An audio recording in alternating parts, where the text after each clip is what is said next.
Assalamualaikum warahmatullahi wabarakatuh. Hai teman-teman, perkenalkan nama saya Bening Baisura.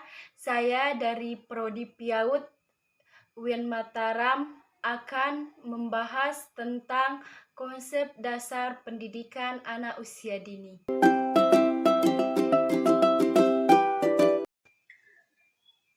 Pengertian anak usia dini. Anak usia dini adalah sosok individu yang sedang menjalani suatu proses perkembangan dengan pesat dan fundamental untuk menempuh kehidupan selanjutnya. Pengertian pendidikan anak usia dini. Pendidikan anak usia dini adalah layanan yang dibentuk kepada anak usia dini, yaitu sejak anak dilahirkan di dunia hingga usia 6-8 tahun. Karakter anak usia dini yaitu rasa ingin tahu terlalu tinggi, aktif, unik, spontan, egosentris, imajinatif. Rasa ingin tahu terlalu tinggi. Rasa ingin tahu yang besar, dia akan selalu bertanya dan mencari tahu jawaban dari segala hal yang membuat dirinya penasaran. Aktif bukan hal yang aneh jika melihat anak usia dini memiliki energi yang tidak ada habisnya. Mereka akan terus bergerak dan hanya diam saat tidur.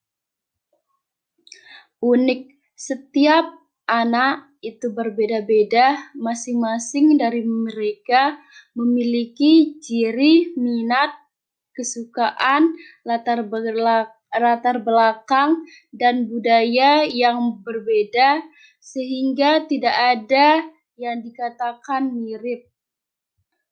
Spontan.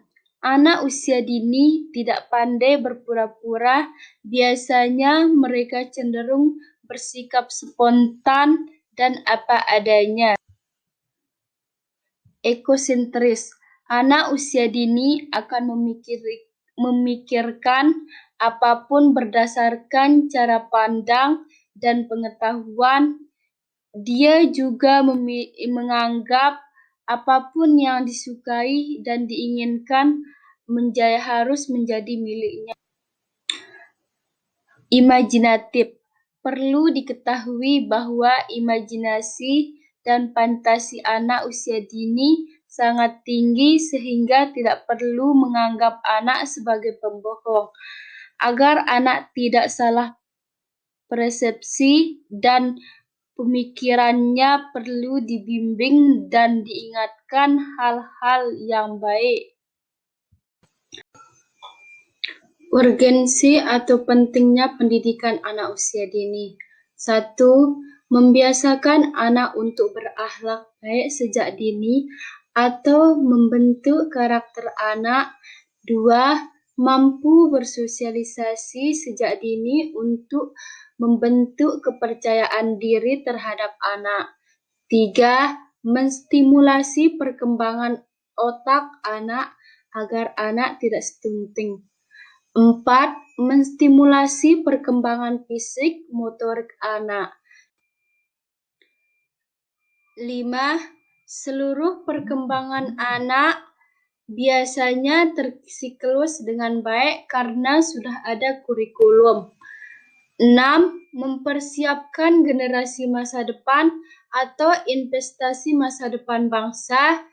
7. Mempersiapkan pendidikan lebih lanjut terhadap anak. 8. Masa pesat perkembangan anak. Layanan pendidikan ada 3, yaitu pendidikan formal, pendidikan non-formal, dan pendidikan informal. Pendidikan formal adalah pendidikan yang terstruktur dan berjenjang yang terdiri dari pendidikan dasar, pendidikan menengah, dan pendidikan tinggi.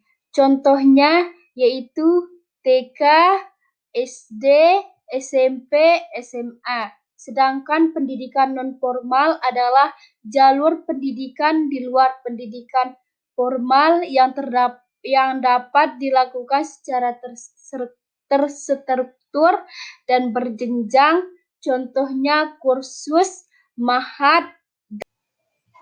Pendidikan informal adalah pendidikan yang berasal dari keluarga dan lingkungan. Contoh, kegiatan belajar individu yang dilakukan dengan sikap tanggung jawab. Landasan penyelenggaraan PAUD, yaitu landasan yuridis, landasan filosofis, landasan psikologis, landasan keilmuan, landasan empiris, landasan sosiologis.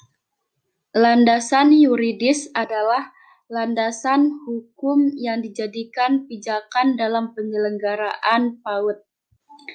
Landasan filosofi adalah landasan yang berkaitan dengan hakikat pendidikan PAUD dan berbicara mengenai maksud dan tujuan penyelenggaraan PAUD.